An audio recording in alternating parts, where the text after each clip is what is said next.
सो अगले दिन ठाकुर जी सवेरे उठे और देखने लगे यशोदा मैया देख तो नहीं रही, और ठाकुर जी चुपचाप गए महाराज जहां पर सारे मक्खन दूध दही रखे, वहां पहुंच के गौरस भंडार में। और गौरस भंडार में एक मटकी के ऊपर से ढक्कन हटाए करके जैसे ही ठाकुर जी ने हाथ बोर के पानो प्रारंभ किया, सामने एक खंबा था, उसमें मणि लग रही थी। आज पहली बार 3.5 वर्ष की आयु में ठाकुर जी ने अपना प्रतिबिंब देखा।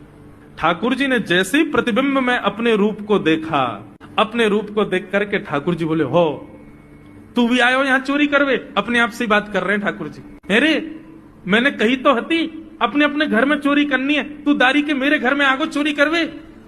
ठाकुर जी अपने प्रतिबिंब से बात कर रहे हैं। अब गौरस भंडार में ठाकुर जी की आवाज गूंज रही थी और वो गूंजते हुए रसोई घर में जा रही थी। रसोई में मैया ने सुनी, बोले लाला कहां थे बोल लो है, उठ गयो कन्हैया? मुझको पतो भी ना चली, नूपुरन की आवाज ना आई। मैया दौड़ करके गई तो देखा ढूंढते ढूंढते गौरस भंडार में ठाकुर जी अपने प्रतिबिंब से बात कर रहे हैं। कितनी सुंदर झांकी है ठाकुर जी की। ठाकुर जी मक्खन पा रहे हैं। बोले अच्छा अब आ तो गयो है यहाँ पे, लेकिन सुन चुपचाप चोरी करके भाग जाइयो, मेरी मैया बहुत मारेगी तो को। बाकू यदि पतो चल गई तू चोरी कर रहा है तो को उखलते मान देगी, मेरी मैया बहुत मारेगी। चुपचाप चोरी कर और निकल ले यहाँ से। ठाकुर जी चोरी की बात कर रहे थे, यशोदा मैया ने पीछे से सुनी, लाला ओ कन्हैया। ठाकुर जी घबरा गए, मैया कैसे आ गई? हाँ मैया, कौन से बात कर रहे हो तू? अरे मैया देख हमारे घर में चोर घुसायो है।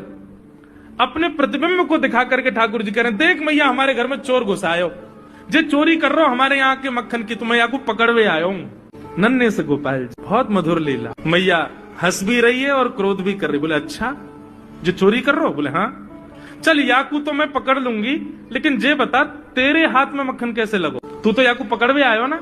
अब मैया याकी मैं कहा बताऊं, तेने मेरे हाथ में पद्म राग के ऐसे ऐसे बढ़िया कंगन पहना रखे, कड़ूला पहना रखे सोने के। जब मैं धूप में निकलूं ना तो धूप की किरण से मुंह को बहुत जलन है जाए हाथ में।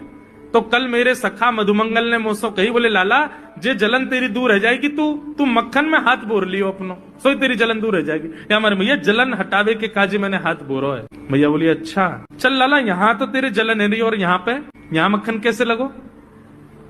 ठाकुर जी बोले मैया मैं अपनी जलन दूर कर रहा हूं। इतने में जन कहां तक मक्खी आके मेरे मुंह पे बैठ गई।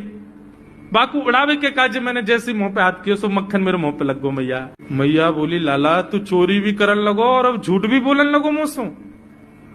ठाकुर जी ने ग्वाल बालों से कहा भैया मिशन फेल हो गया, घर में तो चोरी नहीं कर पाए हम।